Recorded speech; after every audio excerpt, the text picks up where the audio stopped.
একটা রাজনৈতিক দল সমানে চিৎকার করছে পিআর দিতে হবে, পিআর দিতে হবে, পিআর না হলে নির্বাচন হবে না। অনেক হুঙ্কার টুঙ্কার হয়েছে, তাই না? এখন আবার সুর নরম হয়ে গেছে।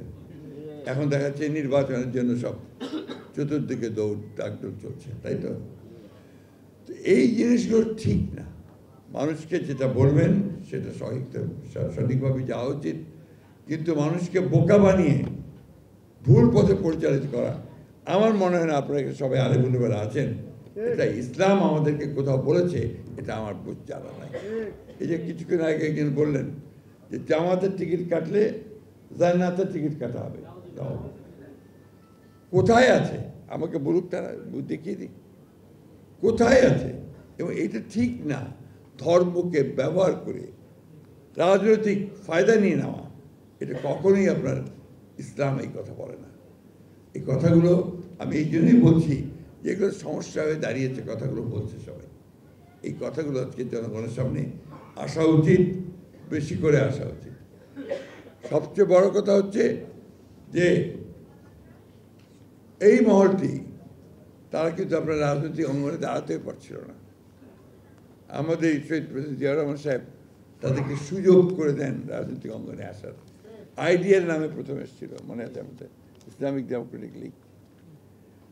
তারপরে তারা কাজ করেছেন, আমাদের সঙ্গেও কাজ করেছেন, আমরাও তাদেরকে নিয়ে কাজ করেছি।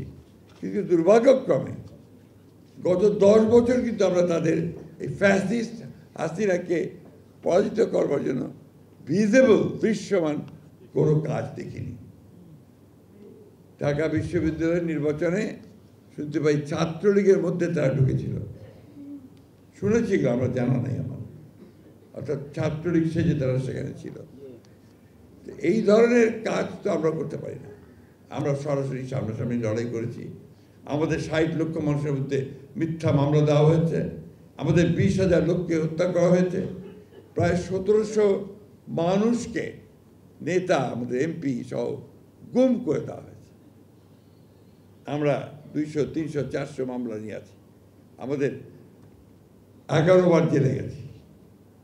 কিন্তু আমরা একটা বিষয় আমরা চাচ্ছি যে আমরা একটা গণতান্ত্রিক রাষ্ট্র চাই।